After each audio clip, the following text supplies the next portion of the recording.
السلام علیکم دوستو، علامہ اقبال کی ماں نے اقبال کی پرورش میں کوئی کسر نہیں چھوڑی۔ میں آپ کو ایک چھوٹا سا واقعہ سناتا ہوں جو کہ اس کی پرورش سے ریلیٹڈ ہے۔ ان سے آپ کافی موٹیویٹ ہو جائیں گے۔ اقبال کا جو باپ تھا وہ ایسی ملازمت بینک میں ایسی ملازمت کرتے تھے جو سود سے ریلیٹڈ تھے، یعنی کہ ان کی منتھلی کمائی میں کچھ نہ کچھ حرام پیسے شامل تھے ان کی انکم میں۔ اقبال کی ماں کی یہ چاہت تھی، یہ خواہش تھی کہ میرا آنے والا جو بچہ آئے گا میں اس کی پرورش ایسی کروں گا تاکہ اس کے جسم میں ایک نوالا ایک پیسہ بھی حرام نہ جائے۔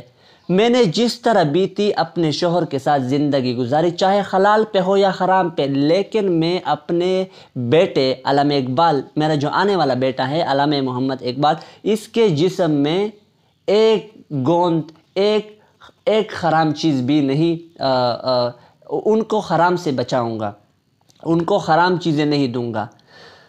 علامہ اقبال جب پیدا ہوا تو اس کا جو باپ تھا وہ ملازمت چھوڑ نہیں سکتے تھے، تو اقبال کی ماں نے یہ فیصلہ لیا کہ میں اپنے بیٹے علامہ محمد اقبال کو ایک گوند دودھ بھی اپنے چھاتی سے نہیں پلاؤں گا، کیونکہ میرے اندر جو دودھ ہے وہ حرام ہے، میں نے اپنے شوہر کی کمائی کھائی ہوئی ہے، وہ حرام ہے، تو شاید ایسا نہ ہو کہ میں اپنے بیٹے کو حرام چیز اس کے پیٹ میں ڈال دوں، اس کے جسم میں ڈال دوں۔ وہ ان سے ڈرتی تھی کہ میں اپنے بیٹے علامہ محمد اقبال کو حرام چیز کہیں نہ کھلاؤں، وہ اسی طرح پرورش کرنا چاہتی تھی۔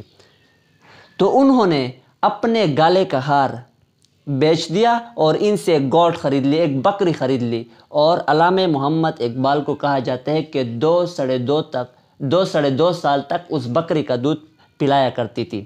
علامہ محمد اقبال نے اپنے ماں کی چھاتی کا دودھ نہیں پیا، انہوں نے پرفیکٹلی حلال دودھ پیا بکری سے۔ دوستو، اگر اتنی احتیاط سے پرورش ہو تو بے شک اقبال جیسے عظیم انسان پیدا ہو جاتے۔